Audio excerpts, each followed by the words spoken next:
Occasion હોય અથવા તો તમે ખુશ હોવ તો એકબીજાને ગિફ્ટની આપલે થતી હોય છે અને ગિફ્ટ આપવું એ દરેકના ચહેરા ઉપર સ્મિત લઈને પણ આવે છે અને સામેવાળાને પણ એટલી જ ખુશીઓ આપતું હોય છે.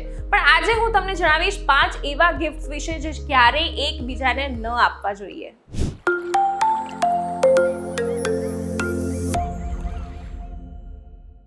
Hello guys and girls, VTVGujarati.com પરથી હું છું બંસરી શાહ. 5 એવા ગિફ્ટ વિશે વાત કરવાની છે જે ક્યારેય કોઈને ન આપવા જોઈએ. સૌથી પહેલી વાત, ફૂટવેર. એકબીજાને ક્યારેય તમારે ગિફ્ટમાં જૂતા, ચપ્પલ કે બૂટ ન આપવા જોઈએ, કારણ કે ઘરની જે સુખ શાંતિ છે એ હણાઈ શકે છે અને સંબંધોમાં પણ તણાવ આવી શકે છે. બીજી ચીજ છે પર્સ. ક્યારેય તમે કોઈને ખાલી પર્સ ના આપતા. પર્સ ગિફ્ટ કરવું જ હોય તો અંદર શુકનના થોડાક પૈસા અથવા તો કોઈ પણ નાની ચીજ મૂકીને આપજો, કારણ કે ખાલી પર્સ આપવું એ પણ દુર્ભાગ્યનું પ્રતીક છે. ત્રીજી ગિફ્ટ છે ઘડિયાળ. તમે ક્યારેય કોઈને ઘડિયાળ ગિફ્ટમાં ન આપતા, કારણ કે તે પૈસાની તંગીનો સંકેત દર્શાવી શકે છે. ચોથી ગિફ્ટ છે મિરર.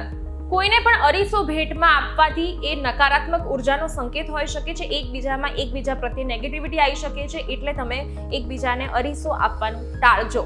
અને 5મી ગિફ્ટ છે પૈસા. ક્યારેય પણ કોઈની જોડે ઉધારીના પૈસા ના લેશો, કારણ કે તેનાથી સંબંધોમાં ખટાશ આવે છે અને ઘણી ખરી માનસિક તાણ જેવી સમસ્યાઓ પણ સર્જાય છે. એટલે જ વાસ્તુશાસ્ત્ર પ્રમાણે આ 5 ગિફ્ટની આપલે ક્યારેય ન કરશો.